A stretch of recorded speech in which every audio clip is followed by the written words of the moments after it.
What's up, guys? 1-0 yesterday with the Pittsburgh Pirates behind Paul Skeens, who had another pretty good performance, a lot of strikeouts, gave up a few runs, but he got a lot of offense behind him as well. So any way you played that game on the Pirates, they did it. They won. They were ahead after first 5 innings. Their bullpen let it slip a little bit, but still were able to hold on to it. So they won full game as well. Covered both run lines as well, both money lines, obviously. Pittsburgh all over, man. Any way you played Pittsburgh, they won. All right, we move on to today. The NBA Finals start tonight. I will be at Game 1 tonight. Celtics versus Dallas. This one is interesting. I'm going to make a play on this one. I'm going to play the Celtics in this one. This is, I think, a spot where you're actually able to fade the public by playing the team that's the better team and the home favorite in the Celtics. So when you have the public lining up and you got like the talking heads talking about this and they're all coming in on the underdog Dallas, and they're really, it seems like they're kind of disrespecting the Celtics and not even behaving like the Celtics are the favorite. It's just kind of crazy to see. So I'm coming in, I'm going to take the Celtics in this one, lay 6.5. And there are multiple reasons for that. Celtics have been sitting around 6.5 all week. It was announced that Porzingis is going to play, and the line did not move based off of that information. So the odds makers may have already been thinking that he was going to play and just we're going to line the game like that if that was the case, and then drop it, I guess, if he was surprisingly ruled out. Because I don't think it's that much of a surprise that he is playing. We thought he might come back at the end of last series, and they just didn't want to rush him back. Although I was thinking maybe the Celtics should bring him back towards the end of last series just to readjust, get him adjusted back in, get the team adjusted to playing with him again, because it can be that shock that it's the reverse injured player theory, right? When you have that star player coming back, the team has to like readjust to it. The team can get a little bit like complacent potentially if they've been winning without him and whatever. So that one aspect of this concerns me slightly, but not enough that I'm going to not play this. I don't think it's as much of a factor. I mean, are you going to get complacent in a game 1 of the NBA Finals with your star back? I'll talk a little bit more about that in a second, but probably not. Mavericks have 73% of the tickets, according to pregame here, and 77% of the cash. So it does look like the cash discrepancy is on them, but I'm not even sure that that's the case or that that's going to continue to be the case by the time this game happens at 8:30 p.m. Eastern, late start to some of these games here. I think that what we can glean is that they're definitely public, and that I think the Mavs are being overvalued in the eyes of the public and the talking heads and whatever. The total in this one is down from 217 to 215, juice to the over.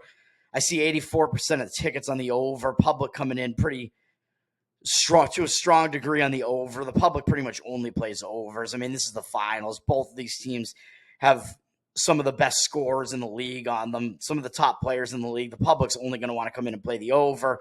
93% of the cash looks like it's on the over too, but I would not agree with the over in a game 1 like this where both teams have had a lot of days off. The Celtics have had 9 days off since sweeping Indiana. Mavs won their Western Conference final in 5, and they've had, I think, 6 days off. So both of these teams have had a lot of days off, which that tends to be conducive more to intense defense because the defenses are rested, and it could throw off kind of the offensive rhythm a little bit, I think. So I would only lean to the under in this one, but do I want to do it when it's down to 215, juice the over? Not really. I prefer the side on the Celtics in this one. Even though we're looking at the Mavs are a team that has been playing very good defense. That's true. Since they got Washington and Gafford, their defense has been a lot better, although I think it remains to be seen how much Gafford is actually going to play because they've been playing Lively quite a bit too, and it seems like Lively is kind of the guy when he's healthy, which he hasn't totally been. He's missed a little bit of time in the playoffs. Oh, my camera just continues to do this. So it's interesting. It remains to be seen how many minutes each one of those guys is going to get for Dallas. It is true that Dallas has been playing way better defense, but the Celtics are actually a good defense. People think about their offense and all the scoring that they have, but people tend to overlook the fact that the Celtics have like the best defensive guard combo in the NBA, and Derek White and Drew Holiday. Celtics defense, they're one of the top defenses in the NBA, man, as well as having like the top offense in the NBA. So Celtics have a lot of balance. So I like that aspect of it. I think people are discounting the Celtics because this is what I was about to mention, because they've lost so many of these crucial series. They've been in the finals multiple times in recent years, in the conference finals and the NBA finals, and they just have lost every time. This is a team like this core of the Celtics, basically with Tatum and Brown, that have been around for a while. They could have potentially won like 3 or 4 championships by now, and they've won none. So that's been the knock on the Celtics. They can't do it, man. They can't perform in the clutch. But it's like a lot of teams kind of go through this, man. You look at these teams when they have these new like star cores, basically, and like they get to that level. Takes a couple of years to get to that level. Like, how many years did it take the Michael Jordan Chicago Bulls to finally win a championship? 6, 7 years, something like that. So like, it's not out of the ordinary. It takes time, and then they finally do it, and then nobody thinks about it anymore. And then it's like, oh, the Celtics are winning 6 championships in 8 years or whatever it was. So I'm not saying necessarily that that's going to happen here with the Celtics, but I think that they should win this series, and I expect them to be able to win this game. So I think the Celtics are being, kind of overlooked because of that, and I think that might put a chip on their shoulder and motivate them, and it gives them experience. So you talk about, the Mavs have some experience. Kyrie, especially, is a very experienced player. Kidd is a pretty experienced coach. Luka has been to the conference finals now twice. I don't think he's ever been to the NBA finals. This Celtics team, some of these guys on the Celtics have been to the NBA finals repeatedly. They've been here. They have a lot of experience being on the stage, and they're used to losing. They know what it feels like to lose on the stage, and they're going to remember that, man. 2 years ago, they were the favorite against Golden State, home favorite in the finals, and couldn't get there. I believe they won game 1, and then they still lost in 6. Last year, home favorite in the Eastern Conference Finals, losing as a favorite. And the talking heads out there are all picking Dallas because of that, saying the Celtics just can't do it. They can't perform in the clutch. And like, we won't believe it until we see it, basically. But at some point, it's got to happen, man. And I think, like I said, the Celtics remembering that happening over and over again, I think that's going to piss them off a little bit and have them focused a bit, because they know that it has happened multiple times to them. And this Celtics team is a little bit different this year with the additions of Holiday and Porzingis. This is an even better team. They built this team to win the championship like right now and get them past that hump. That is why they did this. So I do think that is the case. I like all that. The Celtics are favored for a reason. And the talking heads, as I keep saying, on ESPN and CBS and whatever, they're all acting like the Mavs are the favorite in the series almost. Some of them are picking Mavs in like 5 games and stuff, and it's just kind of absurd. Hopefully I'm not jinxing myself and jinxing my favorite team, the Celtics, here, but the Celtics are still the home favorite and the better team, and the odds makers are telling you that, lining them at 6.5. I also think that so the odds makers, the talking heads, are also talking about how easy the Celtics path was, although you can only play who's in front of you. So yeah, the Celtics played the Heat with no Jimmy Butler. Then Donovan Mitchell was out half the series for Cleveland, and Cleveland was missing Jarrett Allen, yeah. And then Indiana lost Halliburton towards the end of game 2, so he didn't play 2 games. So yeah, the Celtics played some injury-plagued teams. The East is not a very strong conference this year. Yeah, that's true. But the Celtics still were able to get through those series pretty easily. And then, of course, the talking heads will talk about how much more difficult the path was for the Mavs, right? They beat the Clippers, who are certainly no slouch. Although the Clippers are kind of a mess chemistry-wise. Like, I don't think James Harden helps that, really. But then they also beat Oklahoma City, who was the number 1 team in the West, the 1 seed at least. But I don't think Oklahoma City was actually the best team in the West, and I don't think their time has arrived yet. They're a very young, inexperienced team facing a Mavs team that had really started to turn it on and had more experience than they did. So that didn't shock me. I had that in my playoff bracket. I had the Mavs winning that series, but then losing to Denver in the finals. I had the Celtics over Denver in the NBA finals. So that is my bracket. But yeah, so the Mavs beat a less experienced Oklahoma City team, not to take away from the fact that they beat Oklahoma City and beat them in whatever it was, 5-6 games, but still Oklahoma City did, I think, suffer from inexperience. And then Minnesota had just come off the series where they had to win back-to-back games to beat Dallas after falling behind 3-2 or Denver, falling behind 3-2 against Denver. And that Minnesota team, that was a huge series they were coming off of. They basically built their team to beat Denver. And then once they got through that, I think they didn't have that much left, and they lost to Dallas in 5 games. And yeah, so people are going to say, well, Dallas beat like some of the top teams in the West. Well, they didn't beat Denver, who was the best team in the West, but yeah, they beat the 1 seed and the 3 seed. So they faced stronger competition. The West is stronger than the East. That is true. But I think that could kind of settle in as some like fatigue when you get into the finals too. Like the Celtics having an easy road through the East could help them like rest wise, really. So people are saying they're not battle tested, but I actually kind of disagree. I actually think they kind of are. Like I said, well, not only have they been here before in recent years, they've been this far into the playoffs, but also they had some close games against like Indiana and stuff. And the recreational guys and the talking heads are going to be bashing the Celtics for almost losing 3 out of 4 to Indiana and whatever. They didn't play well against Indiana. They should have lost game 1, whatever. But what that tells me is that the Celtics came in and they didn't even play that well, didn't play that focus, and they still won those games. That's what I take away from it. And one of my concerns with the Celtics coming into the playoffs here was that, well, the Celtics are a really good team, but they didn't really face that much adversity. Like they didn't have that many close games. They were winning in blowouts all the time. So I'm like, how are they going to do in close games?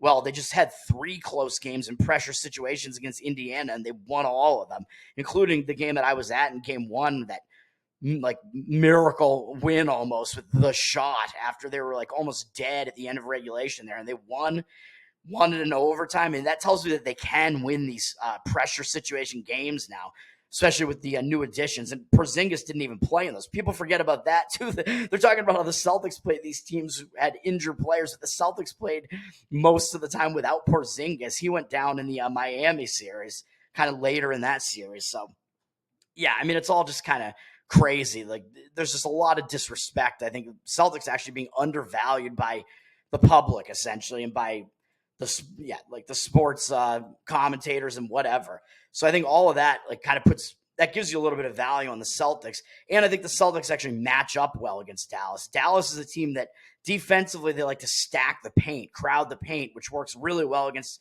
a team that scores in the paint like Minnesota.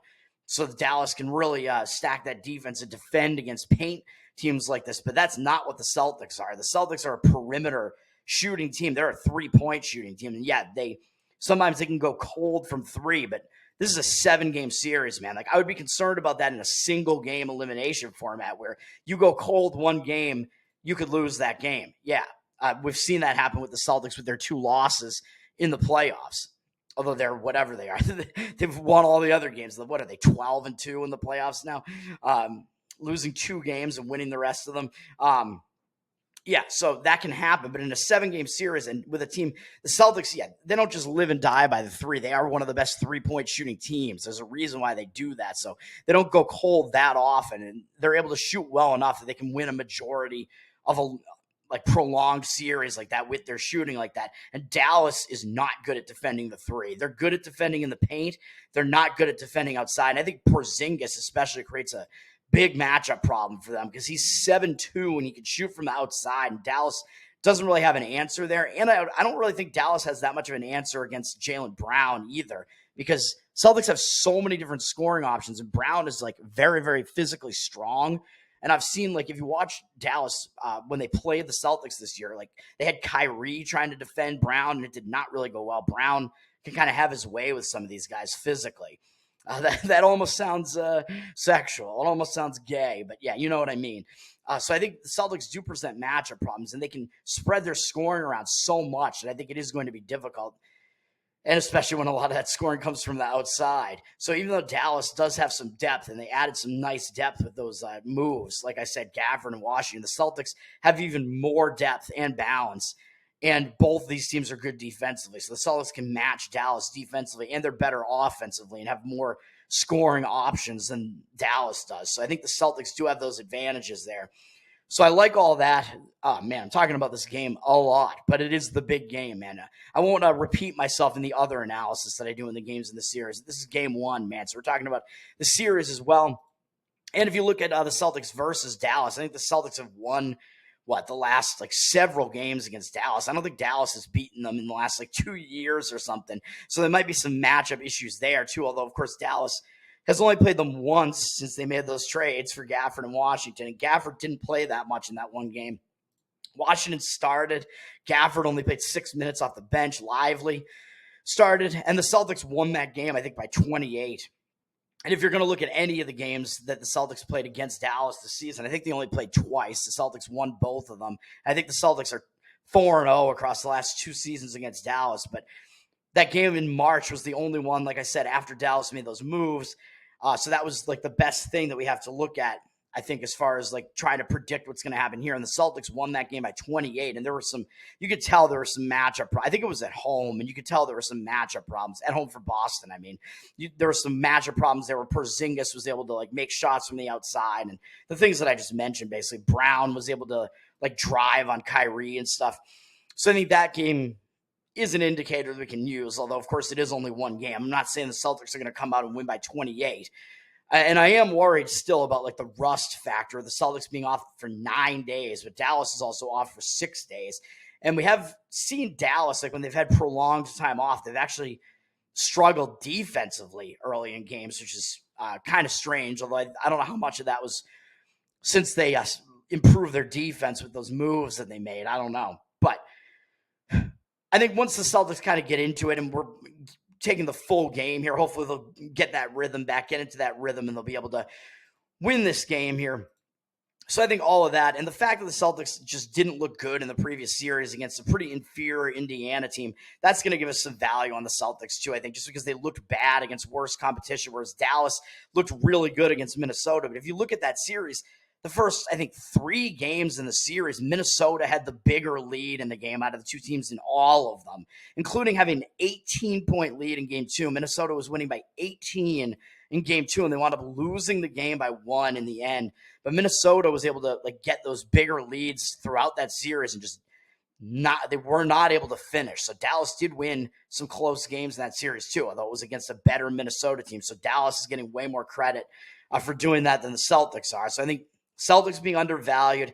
And when the Celtics played Dallas in that home game that I mentioned in March, basically with the closest thing that we have to these lineups here, I think all the Celtics starters, including Porzingis, were in that one. And for Dallas, basically they had this team here. It's just Gafford didn't start. Like I said, he came off the bench. Celtics were an 8.5-point favorite in that one.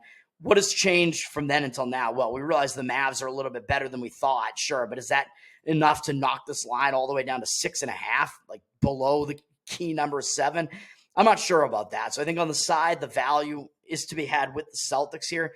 So I'm laying the points with the Celtics. Talking for 20 minutes about one game. There we go. But it's one of the big games of the season, man. Celtics minus 6.5. And then we move over to MLB. One game that I almost want to be on here, but I'm not quite on it, would be to fade the San Diego Padres. They're down from minus 120 to minus 118 as kind of a public home favorite. 68% of the tickets on the Padres, but 73% of the cash, even though the line has moved down on the Padres.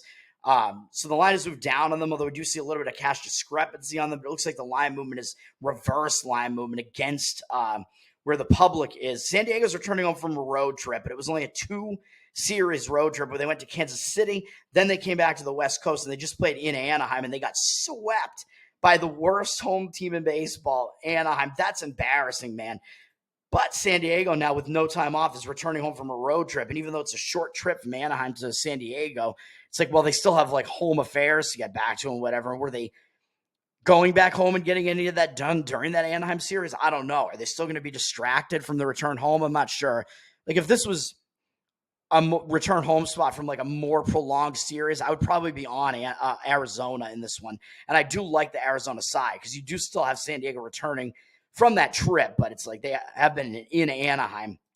But still, I think they're going to have those return home distractions coming into play here, whereas Arizona, they also lost yesterday at home against San Francisco. And now they're going to go out on the road, and it's not much travel from Arizona to San Diego either. I think them leaving home after a loss is actually good because they get to kind of forget about that, not think about that, and focus on playing the first game on the road. So it is a spot that tends to be a focus spot in baseball, in all of these daily sports, really. When you start a road trip, you tend to have focus. You want to get off on the right foot on that road trip. So the situational aspects of that are on Arizona, and you're getting Arizona as kind of an underdog price there, with San Diego basically getting the home field advantage there. And I think that that's probably a little bit too high on San Diego because I think the matchup actually favors Arizona in that one. I'm not convinced that Arizona is actually the worst team of the two either, but I think they have the matchup advantage there and the situational advantage. So I would play only Arizona, and that one is an underdog, although it doesn't quite meet kind of being a strong enough play for me to want to actually do it, but very close. I kind of wanted to do it, almost want to do it. And in the pitching matchup, San Diego has Randy Vasquez pitching.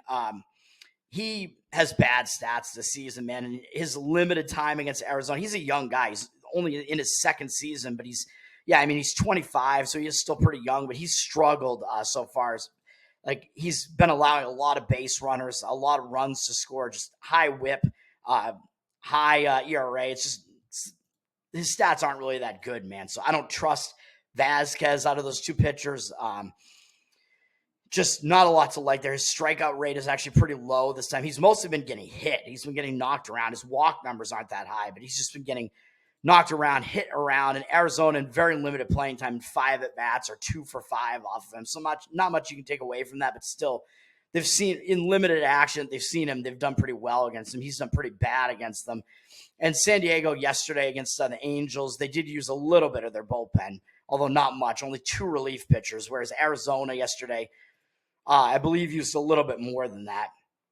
They used 3 relievers, although it was kind of long relief men because Montgomery got knocked out of the game really early. So Arizona had to use a couple of long relief guys. So Arizona does still have some of their better relievers available, whereas San Diego maybe used a couple of their better relievers in a close, low-scoring game yesterday. So the bullpen situation, I think, is maybe a wash in that one. And with Vasquez up against Ciccone for Arizona, I prefer Ciccone. And I think people are going to look at it and think that Ciccone might actually not even be the better of the two pitchers because his ERA sucks. It's 5.59, but his whip is way better than Vasquez's, and that's a better indicator. 1.05 whip for Ciccone. His strikeout rate is actually kind of low, too. He's not a great strikeout guy either, but he's also limiting the walks, and he's, unlike Vasquez, he's limiting the hits. He's not allowing many hits, so he's not allowing many base runners. So Ciccone has been the much more difficult of these two guys to hit. So I would prefer Ciccone in that one. 1.05 whip. He's not really allowing many hits. And against San Diego's hitters, excuse me, they're only 5 for 21 off him lifetime. So 238 batting average off him. So he has a little bit of the edge there as well. Ciccone's in one of the decent, young arms in Major League Baseball. Though, like I said, he's not really a strikeout guy, but he is a guy who has the ability to, he has command. He doesn't walk many guys. Has definitely decent control and does not put that many men on base. So his career, he's only in his second season as well. He's just got to limit the runs that he's allowing there, which I think is going to happen with the fact that his whip is so low. I don't think it's sustainable that he's allowing that many runs. So I like Arizona in that one. But the game I'm actually going to be on is actually going to be on the Baltimore Orioles. And we're taking another pitcher in his Major League debut here with the Baltimore side. I'm going to go full game on this one, too, because I don't think there's that much of a reason not to do it. I don't know how trustworthy Toronto's bullpen really is. So I'm going to just grab Baltimore full game to bounce back here after they lost to Toronto yesterday. Baltimore won the first 2 games of the series. This is a 4-game series. Baltimore won the first 2, and Toronto won yesterday.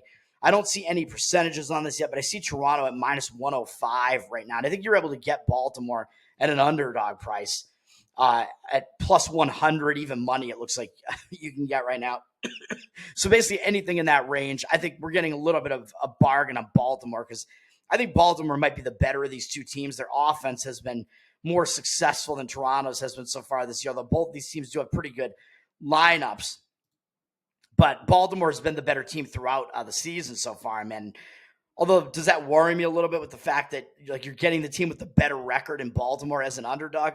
Yeah, a little bit. Because does that mean the public might come in on the Baltimore side? Yeah, they might.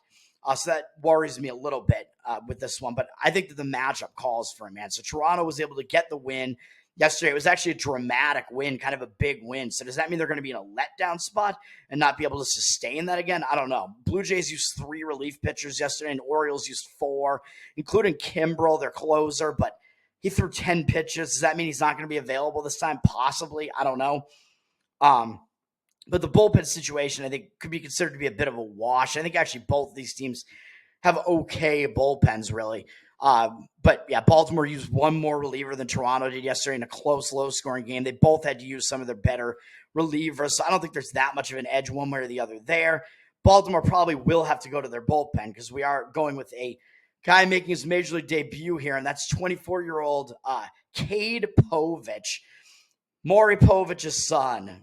He's gonna come out there and paternity test the Toronto Blue Jays players there and see if they are really the fathers of their children. That's what we got going on here. Are you my daddy? Well, we'll see. Oh man, that almost sounds like a Red Sox Yankees reference where Pedro Martinez, the Yankees can just call themselves my daddy. Now, oh man, Pedro, I love Pedro, man. He just said such ridiculous shit all the time.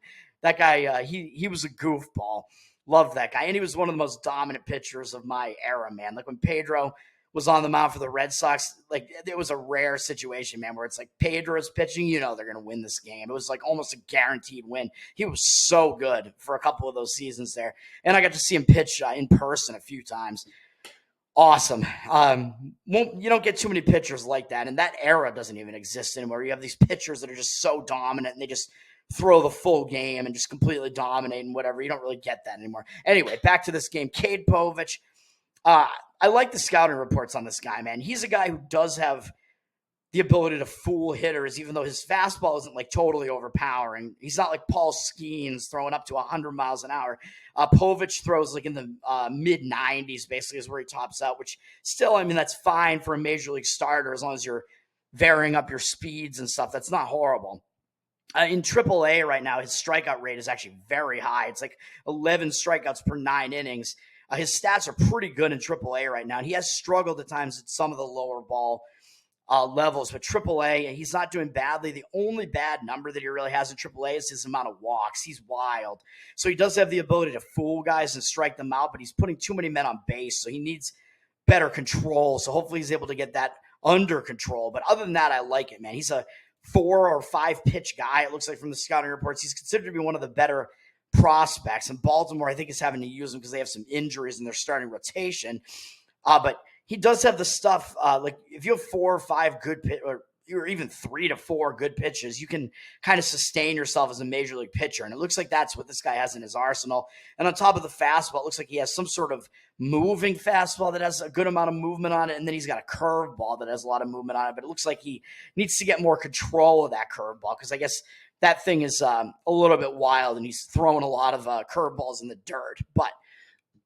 And I think he has another change of speed pitch as well. I would imagine probably a changeup, but I don't know.